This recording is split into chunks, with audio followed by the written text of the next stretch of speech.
We were fairly accustomed to receive weird telegrams at Baker Street, but I have a particular recollection of one which reached us on a gloomy February morning some 7 or 8 years ago and gave Mr. Sherlock Holmes a puzzled quarter of an hour.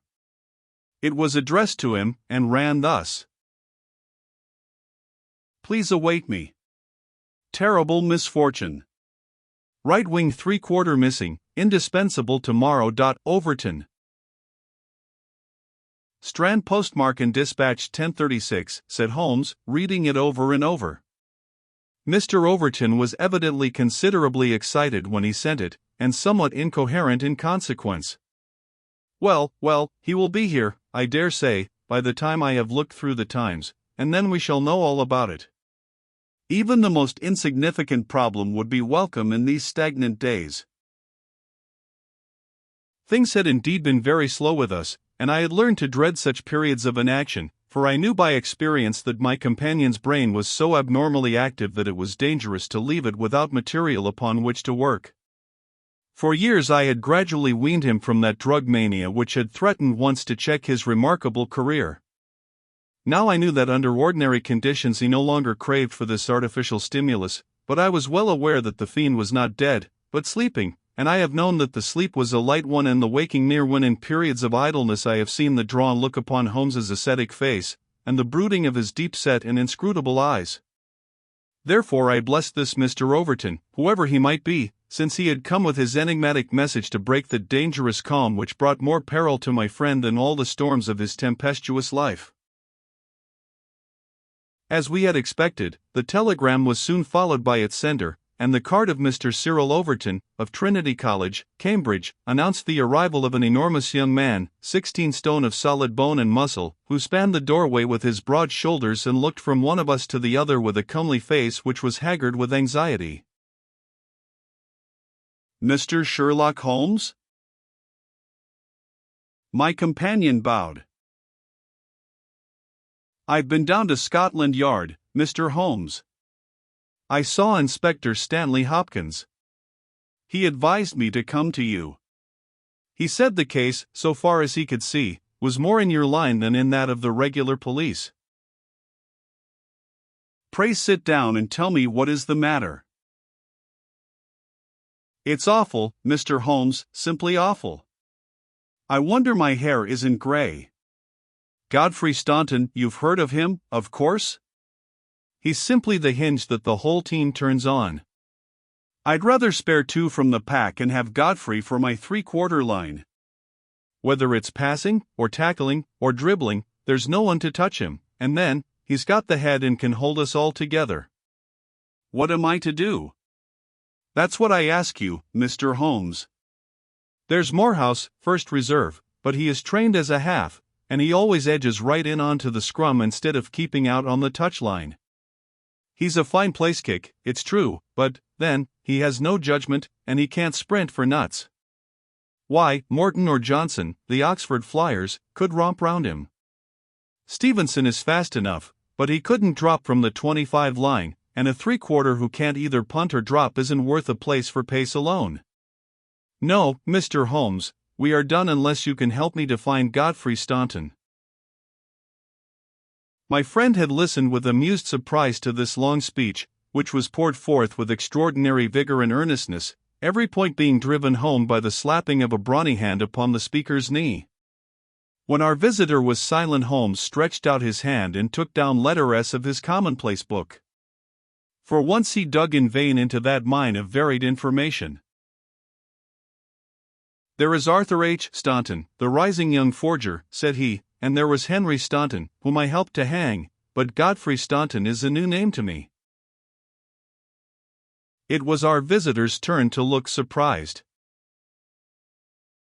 "Why, Mr. Holmes, I thought you knew things," said he. "I suppose, then, if you have never heard of Godfrey Staunton you don't know Cyril Overton either?" Holmes shook his head good-humoredly. "Great Scott!" cried the athlete. "Why, I was first reserve for England against Wales, and I've skippered the varsity all this year. But that's nothing. I didn't think there was a soul in England who didn't know Godfrey Staunton, the crack 3/4, Cambridge, Blackheath, and 5 internationals. Good Lord! Mr. Holmes, where have you lived? Holmes laughed at the young giant's naive astonishment. You live in a different world to me, Mr. Overton, a sweeter and healthier one. My ramifications stretch out into many sections of society, but never, I am happy to say, into amateur sport, which is the best and soundest thing in England. However, your unexpected visit this morning shows me that even in that world of fresh air and fair play there may be work for me to do, so now, my good sir, I beg you to sit down and to tell me slowly and quietly exactly what it is that has occurred, and how you desire that I should help you. Young Overton's face assumed the bothered look of the man who was more accustomed to using his muscles than his wits, but by degrees, with many repetitions and obscurities which I may omit from his narrative, he laid his strange story before us. It's this way, Mr. Holmes. As I have said, I am the skipper of the rugger team of Cambridge Varsity, and Godfrey Staunton is my best man. Tomorrow we play Oxford. Yesterday we all came up and we settled at Bentley's private hotel. At 10 o'clock I went round and saw that all the fellows had gone to roost, for I believe in strict training and plenty of sleep to keep a team fit. I had a word or two with Godfrey before he turned in. He seemed to me to be pale and bothered. I asked him what was the matter. He said he was all right, just a touch of headache. I bade him good night and left him. Half an hour later the porter tells me that a rough-looking man with a beard called with a note for Godfrey. He had not gone to bed and the note was taken to his room. Godfrey read it and fell back in a chair as if he had been poleaxed. The porter was so scared that he was going to fetch me, but Godfrey stopped him, had a drink of water, and pulled himself together. Then he went downstairs, said a few words to the man who was waiting in the hall, and the two of them went off together. The last that the porter saw of them, they were almost running down the street in the direction of the Strand. This morning Godfrey's room was empty, his bed had never been slept in, and his things were all just as I had seen them the night before. He had gone off at a moment's notice with this stranger, and no word has come from him since. I don't believe he will ever come back. He was a sportsman, was Godfrey, down to his marrow, and he wouldn't have stopped his training and let in his skipper if it were not for some cause that was too strong for him. No, I feel as if he were gone for good and we should never see him again. Sherlock Holmes listened with the deepest attention to this singular narrative. What did you do? He asked. I wired to Cambridge to learn if anything had been heard of him there. I have had an answer. No one has seen him. Could he have got back to Cambridge? Yes, there is a late train, 11:15. But so far as you can ascertain he did not take it? No, he has not been seen. What did you do next? I wired to Lord Mountjames. Why to Lord Mountjames? Godfrey is an orphan, and Lord Mountjames is his nearest relative, his uncle, I believe. Indeed. This throws new light upon the matter. Lord Mountjames is one of the richest men in England. So I've heard Godfrey say. And your friend was closely related? Yes, he was his heir, and the old boy is nearly 80, creme full of gout, too. They say he could chalk his billiard cue with his knuckles. He never allowed Godfrey a shilling in his life, for he is an absolute miser, but it will all come to him right enough. Have you heard from Lord Mountjames? No. What motive could your friend have in going to Lord Mountjames? Well, something was worrying him the night before, and if it was to do with money it is possible that he would make for his nearest relative who had so much of it, though from all I have heard he would not have much chance of getting it. Godfrey was not fond of the old man. He would not go if he could help it. Well, we can soon determine that. If your friend was going to his relative, Lord Mount James, you have then to explain the visit of this rough-looking fellow at so late an hour, and the agitation that was caused by his coming. Cyril Overton pressed his hands to his head. I can make nothing of it, said he. Well, I have a clear day, and I shall be happy to look into the matter, said Holmes. I should strongly recommend you to make your preparations for your match without reference to this young gentleman. It must, as you say, have been an overpowering necessity which tore him away in such a fashion, and the same necessity is likely to hold him away. Let us step round together to this hotel, and see if the porter can throw any fresh light upon the matter. Sherlock Holmes was a past master in the art of putting a humble witness at his ease, and very soon, in the privacy of Godfrey Staunton's abandoned room, he had extracted all that the porter had to tell. The visitor of the night before was not a gentleman, neither was he a working man. He was simply what the porter described as a medium-looking chap, a man of 50, beard grizzled, pale face, quietly dressed. He seemed himself to be agitated. The porter had observed his hand trembling when he had held out the note. Godfrey Staunton had crammed the note into his pocket. Staunton had not shaken hands with the man in the hall.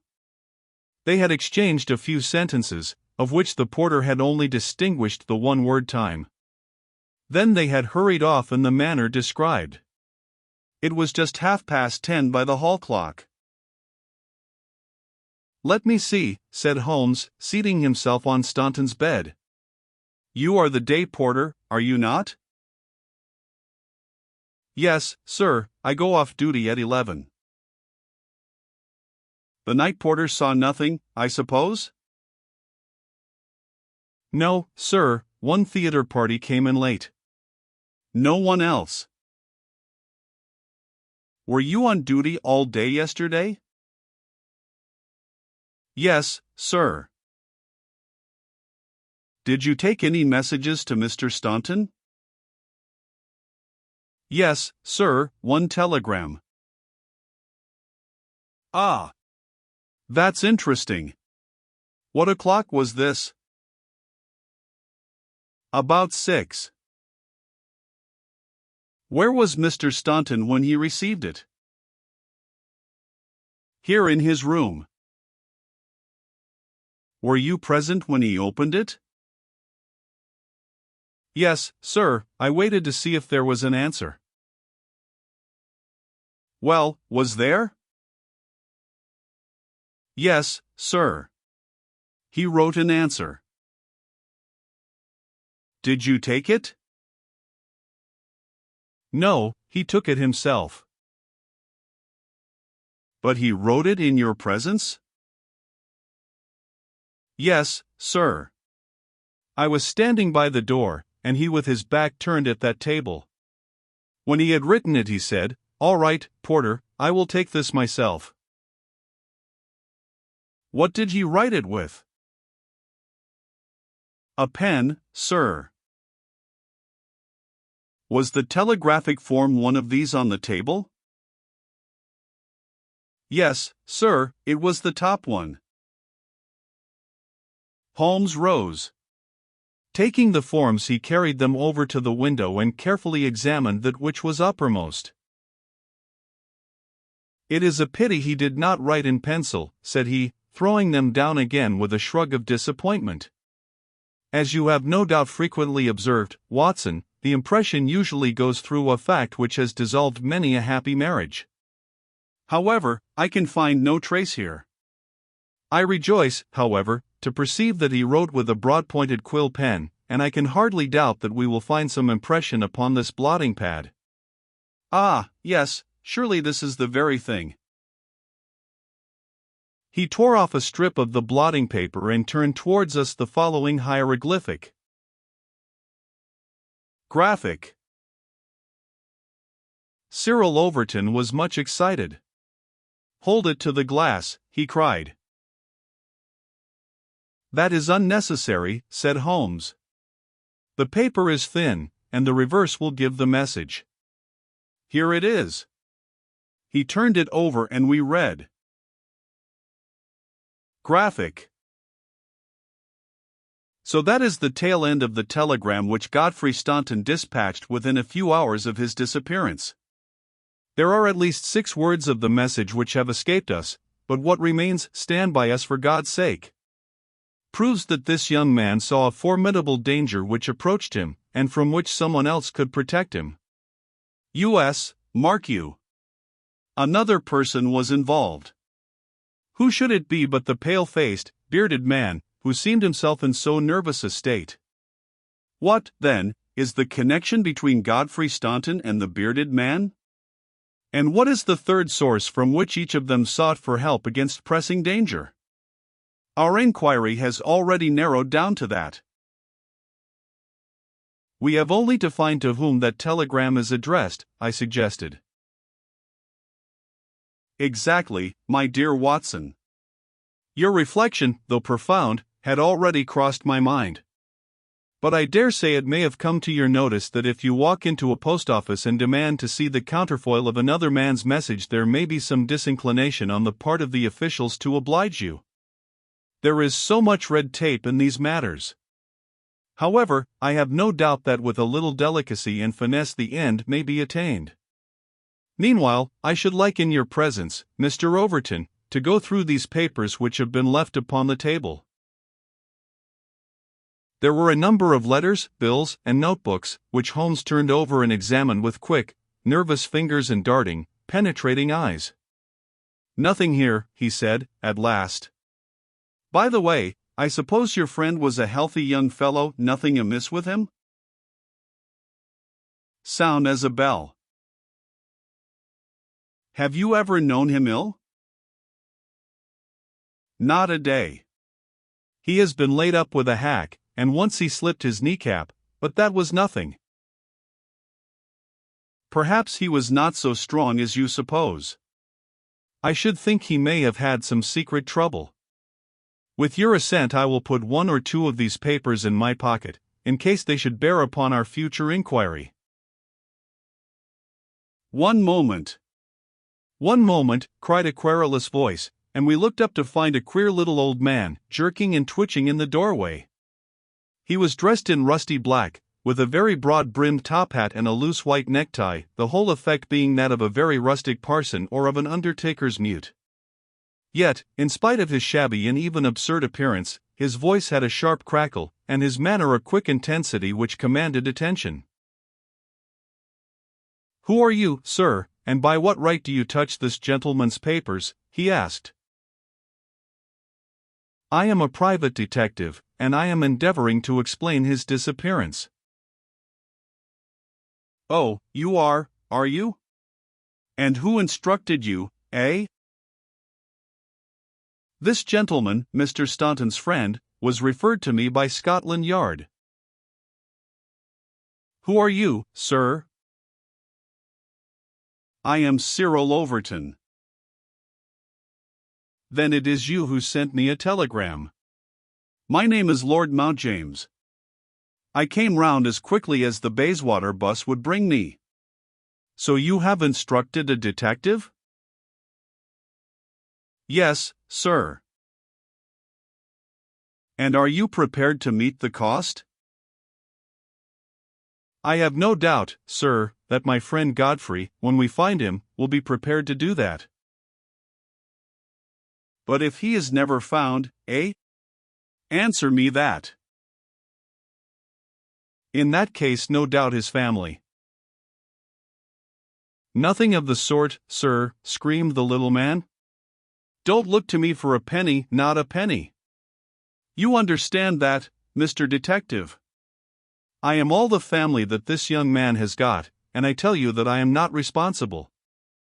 If he has any expectations, it is due to the fact that I have never wasted money, and I do not propose to begin to do so now. As to those papers with which you are making so free, I may tell you that in case there should be anything of any value among them, you will be held strictly to account for what you do with them." "Very good, sir," said Sherlock Holmes. "May I ask in the meanwhile whether you have yourself any theory to account for this young man's disappearance?"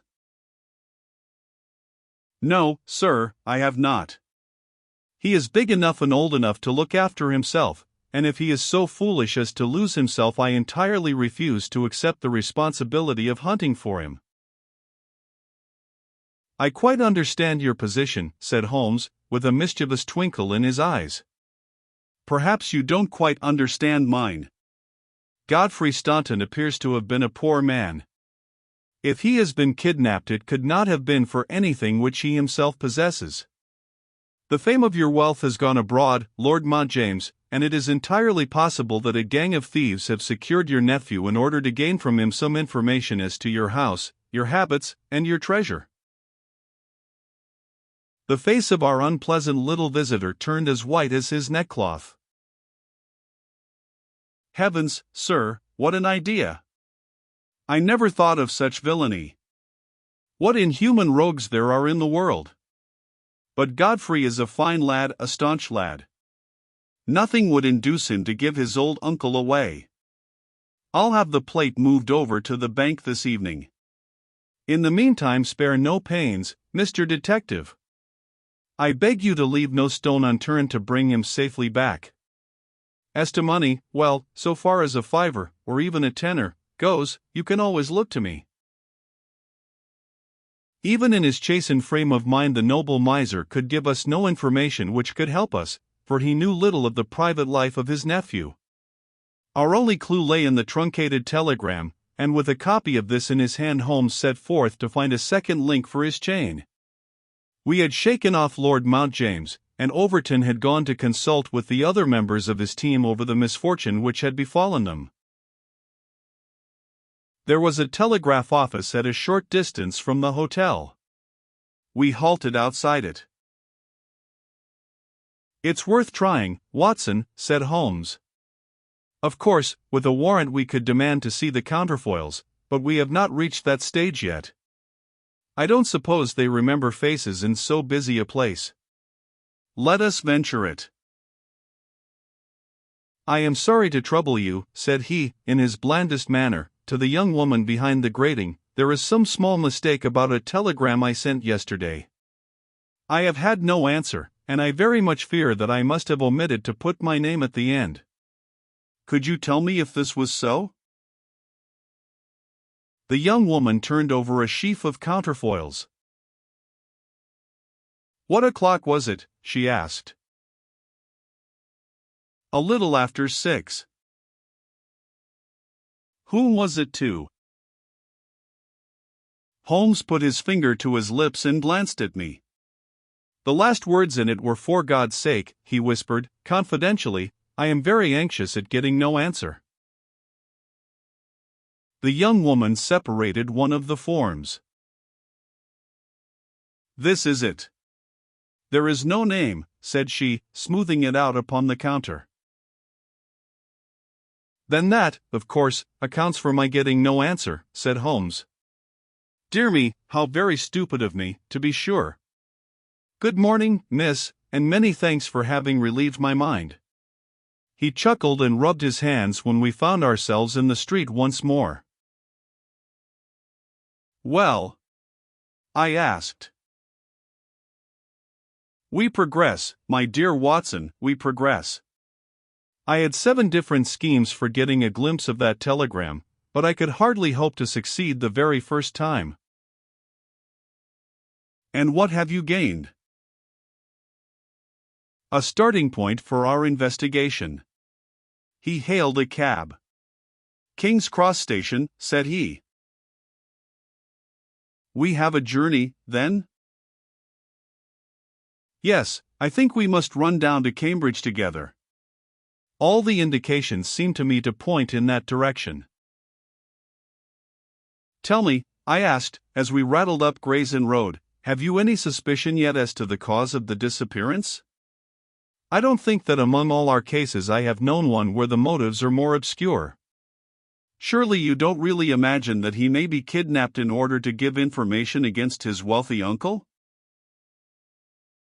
I confess, my dear Watson, that does not appeal to me as a very probable explanation. It struck me, however, as being the one which was most likely to interest that exceedingly unpleasant old person. It certainly did that. But what are your alternatives?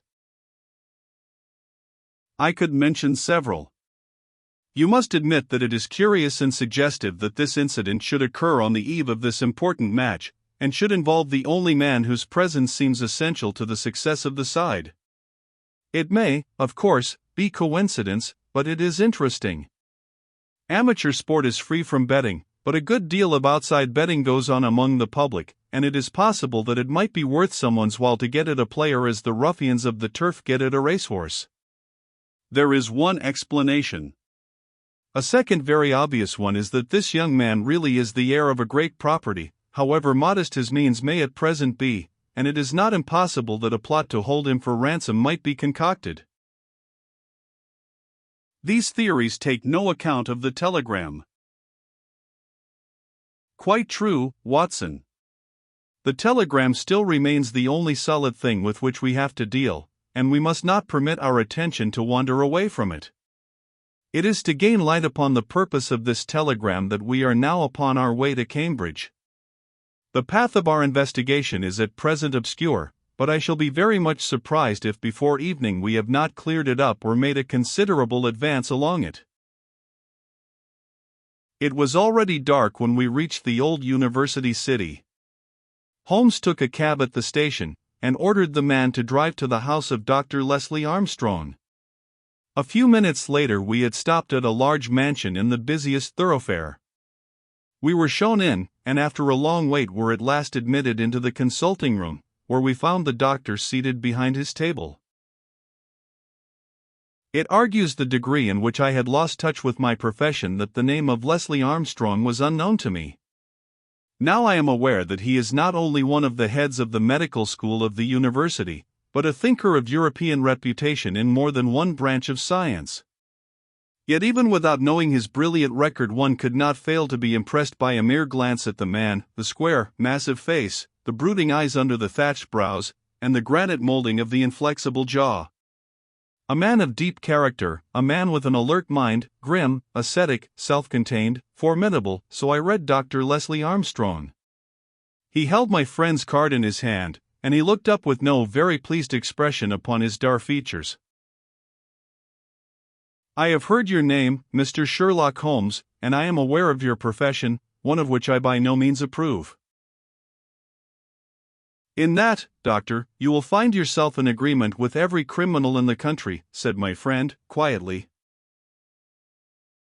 So far as your efforts are directed towards the suppression of crime, sir, they must have the support of every reasonable member of the community, though I cannot doubt that the official machinery is amply sufficient for the purpose. Where your calling is more open to criticism is when you pry into the secrets of private individuals, when you rake up family matters which are better hidden, and when you incidentally waste the time of men who are more busy than yourself. At the present moment, for example, I should be writing a treatise instead of conversing with you. No doubt, doctor, and yet the conversation may prove more important than the treatise. Incidentally, I may tell you that we are doing the reverse of what you very justly blame, and that we are endeavoring to prevent anything like public exposure of private matters which must necessarily follow when once the case is fairly in the hands of the official police. You may look upon me simply as an irregular pioneer who goes in front of the regular forces of the country. I have come to ask you about Mr. Godfrey Staunton. What about him? You know him, do you not? He is an intimate friend of mine. You are aware that he has disappeared? Ah, indeed. There was no change of expression in the rugged features of the doctor. He left his hotel last night. He has not been heard of. No doubt he will return. Tomorrow is the varsity football match. I have no sympathy with these childish games. The young man's fate interests me deeply, since I know him and like him. The football match does not come within my horizon at all. I claim your sympathy, then, in my investigation of Mr. Staunton's fate. Do you know where he is? Certainly not. You have not seen him since yesterday? No, I have not. Was Mr. Staunton a healthy man? Absolutely. Did you ever know him ill? Never. Holmes popped a sheet of paper before the doctor's eyes. Then perhaps you will explain this receipted bill for 13 guineas, paid by Mr. Godfrey Staunton last month to Dr. Leslie Armstrong of Cambridge. I picked it out from among the papers upon his desk. The doctor flushed with anger. I do not feel that there is any reason why I should render an explanation to you, Mr. Holmes. Holmes replaced the bill in his notebook. If you prefer a public explanation, it must come sooner or later, said he. I have already told you that I can hush up that which others will be bound to publish, and you would really be wiser to take me into your complete confidence. I know nothing about it. Did you hear from Mr. Staunton in London? Certainly not. Dear me, the post office again. Holmes sighed, wearily. A most urgent telegram was dispatched to you from London by Godfrey Staunton at 6:15 yesterday evening, a telegram which is undoubtedly associated with his disappearance, and yet you have not had it. It is most culpable. I shall certainly go down to the office here and register a complaint. Dr. Leslie Armstrong sprang up from behind his desk, and his dark face was crimson with fury. I'll trouble you to walk out of my house, sir, said he. You can tell your employer, Lord Mountjames, that I do not wish to have anything to do either with him or with his agents. No, sir, not another word. He rang the bell furiously. John, show these gentlemen out. A pompous butler ushered us severely to the door, and we found ourselves in the street. Holmes burst out laughing. Dr. Leslie Armstrong is certainly a man of energy and character, said he. I have not seen a man who, if he turned his talents that way, was more calculated to fill the gap left by the illustrious Moriarty. And now, my poor Watson, here we are, stranded and friendless in this inhospitable town, which we cannot leave without abandoning our case. This little inn just opposite Armstrong's house is singularly adapted to our needs. If you would engage a front room and purchase the necessaries for the night, I may have time to make a few inquiries. These few inquiries proved, however, to be a more lengthy proceeding than Holmes had imagined, for he did not return to the inn until nearly 9 o'clock. He was pale and dejected, stained with dust, and exhausted with hunger and fatigue. A cold supper was ready upon the table, and when his needs were satisfied and his pipe alight, he was ready to take that half-comic and wholly philosophic view which was natural to him when his affairs were going awry. The sound of carriage wheels caused him to rise and glance out of the window.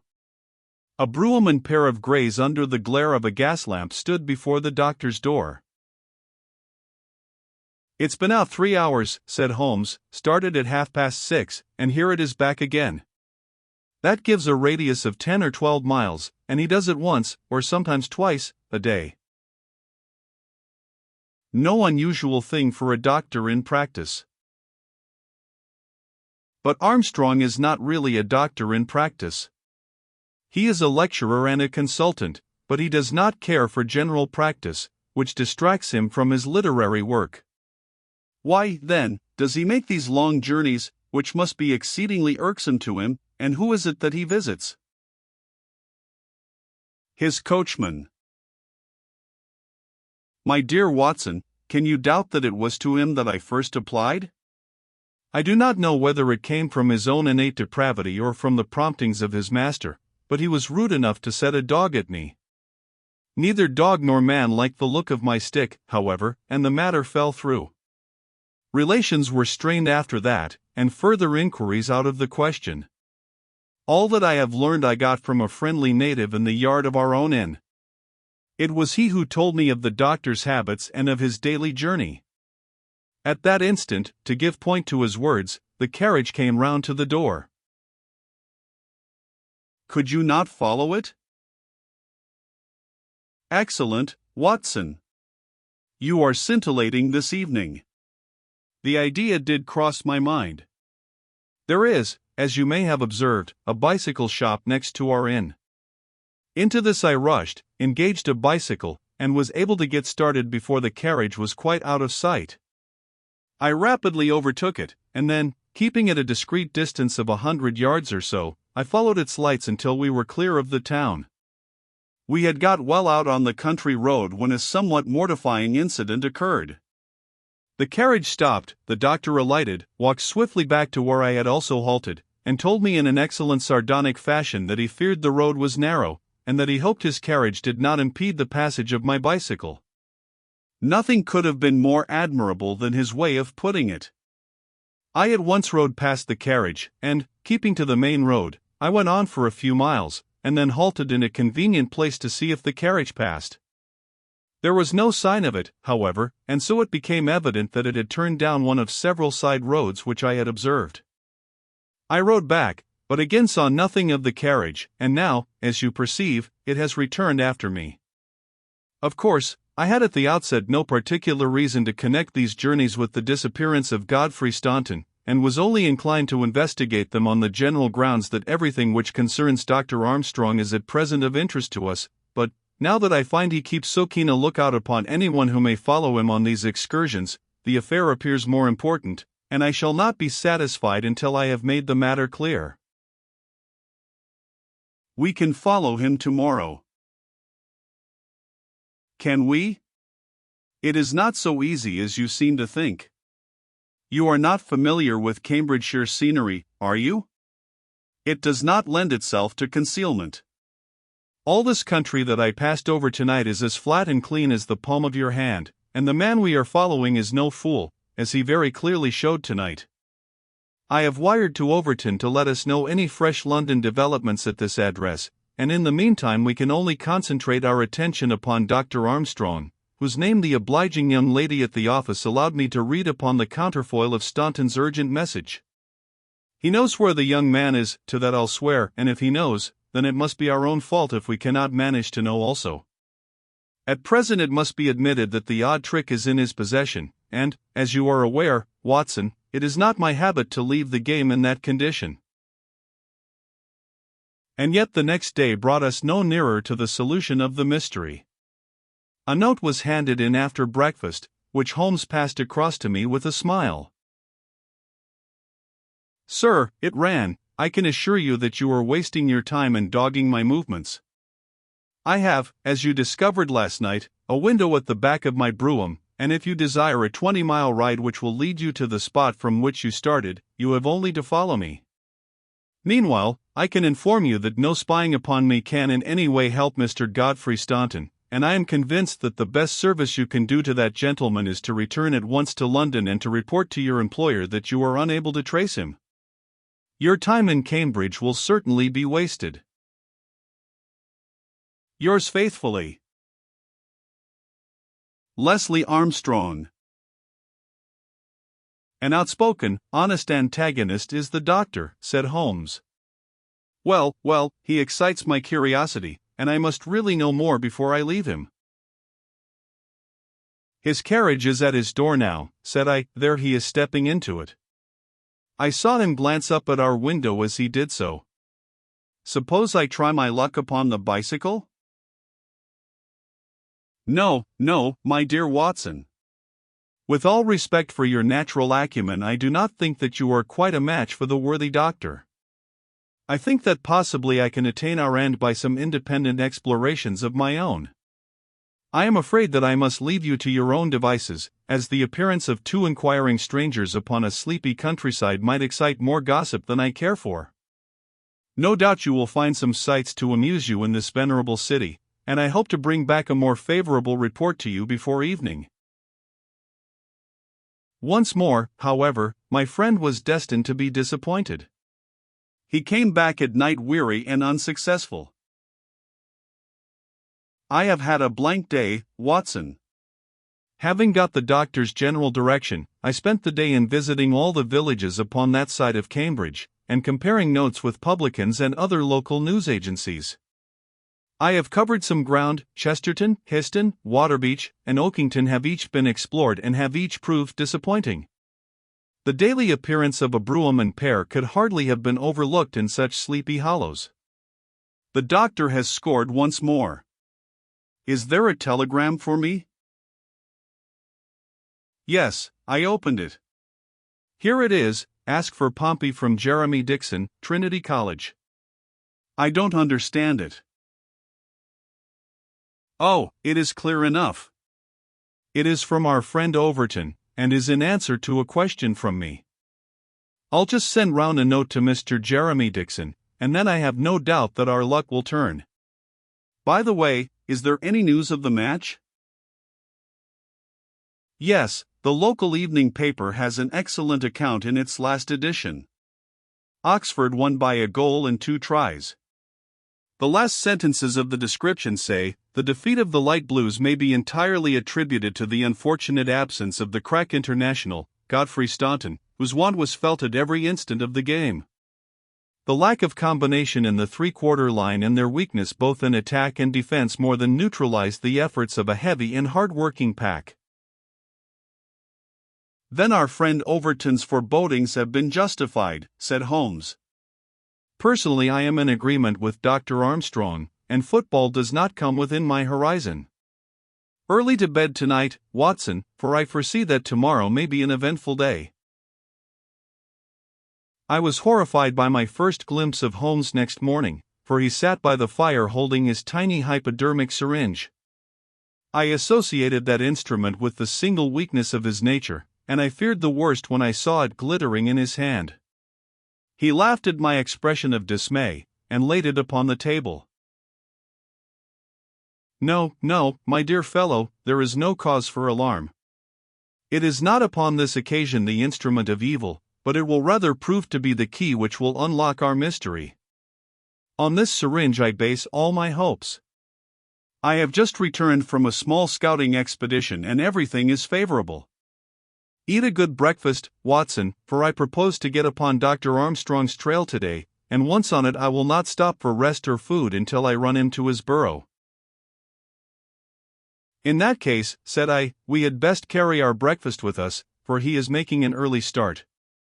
His carriage is at the door. Never mind. Let him go. He will be clever if he can drive where I cannot follow him. When you have finished, come downstairs with me, and I will introduce you to a detective who is a very eminent specialist in the work that lies before us.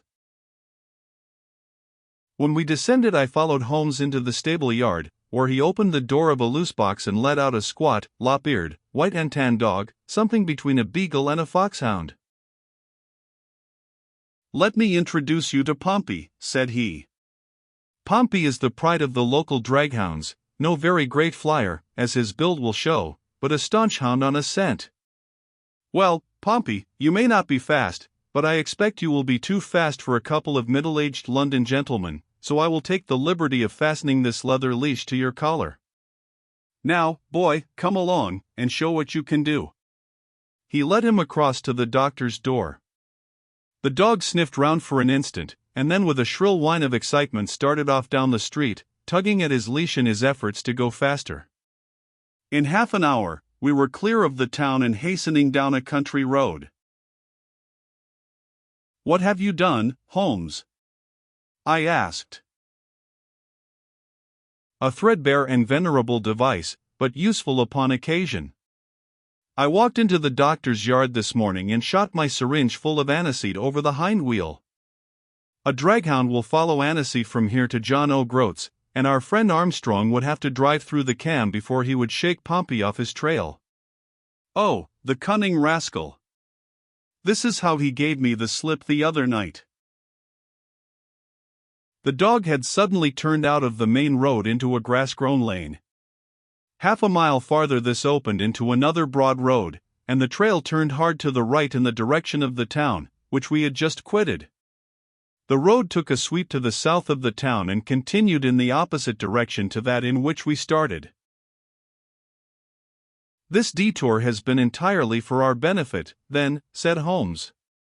"No wonder that my inquiries among those villages led to nothing. The doctor has certainly played the game for all it is worth, and one would like to know the reason for such elaborate deception. This should be the village of Trumpington to the right of us. And, by Jove, here is the brougham coming round the corner. Quick, Watson, quick, or we are done." He sprang through a gate into a field, dragging the reluctant Pompey after him. We had hardly got under the shelter of the hedge when the carriage rattled past. I caught a glimpse of Dr. Armstrong within, his shoulders bowed, his head sunk on his hands, the very image of distress. I could tell by my companion's graver face that he also had seen. "I fear there is some dark ending to our quest," said he. "It cannot be long before we know it. Come, Pompey. Ah, it is the cottage in the field." There could be no doubt that we had reached the end of our journey. Pompey ran about and whined eagerly outside the gate where the marks of the brougham's wheels were still to be seen. A footpath led across to the lonely cottage. Holmes tied the dog to the hedge, and we hastened onwards. My friend knocked at the little rustic door, and knocked again without response. And yet the cottage was not deserted, for a low sound came to our ears, a kind of drone of misery and despair, which was indescribably melancholy. Holmes paused irresolute, and then he glanced back at the road which we had just traversed. A brougham was coming down it, and there could be no mistaking those grey horses. "By Jove, the doctor is coming back," cried Holmes. "That settles it. We are bound to see what it means before he comes." He opened the door and we stepped into the hall. The droning sound swelled louder upon our ears until it became one long, deep wail of distress. It came from upstairs. Holmes darted up and I followed him. He pushed open a half-closed door and we both stood appalled at the sight before us. A woman, young and beautiful, was lying dead upon the bed. Her calm, pale face, with dim, wide-open blue eyes, looked upward from amid a great tangle of golden hair. At the foot of the bed, half sitting, half kneeling, his face buried in the clothes, was a young man, whose frame was racked by his sobs. So absorbed was he by his bitter grief that he never looked up until Holmes's hand was on his shoulder. "Are you Mr. Godfrey Staunton?" Yes, I am, but you are too late. She is dead." The man was so dazed that he could not be made to understand that we were anything but doctors who had been sent to his assistance. Holmes was endeavoring to utter a few words of consolation, and to explain the alarm which had been caused to his friends by his sudden disappearance, when there was a step upon the stairs, and there was the heavy, stern, questioning face of Dr. Armstrong at the door. "So, gentlemen," said he, "you have attained your end, and have certainly chosen a particularly delicate moment for your intrusion. I would not brawl in the presence of death, but I can assure you that if I were a younger man your monstrous conduct would not pass with impunity." "Excuse me, Dr. Armstrong, I think we are a little at cross purposes," said my friend, with dignity.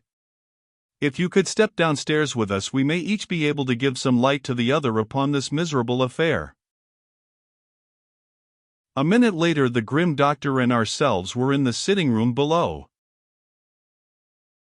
"Well, sir," said he, "I wish you to understand, in the first place, that I am not employed by Lord Mountjames, and that my sympathies in this matter are entirely against that nobleman.